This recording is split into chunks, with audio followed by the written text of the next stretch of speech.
For Bendigo.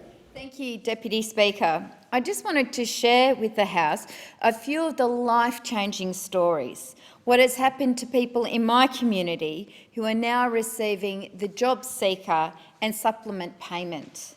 I actually want to acknowledge and congratulate the government for what they've done with this payment and urge them to keep it.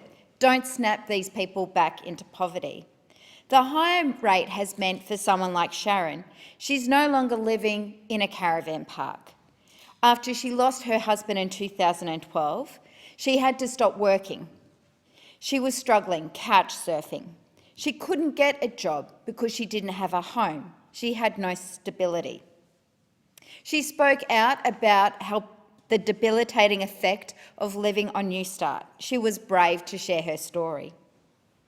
She was at the stage where she was looking at pitching a tent and facing a winter in Castlemaine, living in a tent, when her rate increased. The job seeker rate came in, and with the supplement, she is now renting.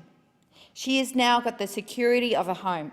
She started working, got a job as a COVID patient screener.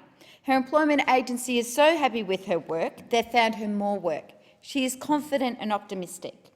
Jane, a postgraduate IT professional, has also had a life-changing experience. She can now afford her rent as well. It is no longer a choice between food or rent.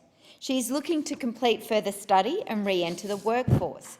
Gavin, who because of his disability, PTSD, and having diabetes, was also couch surfing. He was on Newstart and couldn't afford rent. The Job Seeker new payment and supplement meant that Gavin is no longer making the choice between life-saving medicines and rent. He's able to afford both. His diabetes is now stable, his diet has improved, and he's now looking to regain work in the building industry. He has said that the increase in the payment has been life-changing. These are three people who were struggling on the old rate of Newstart. These are three people whose lives have been changed. They now have the dignity, they now have the respect, and they are now all actively working. If the job seeker payment is about helping people into work, here are three examples of how the current rate is doing that. If the government wants to see this success continue, they cannot snap people back to the old rate.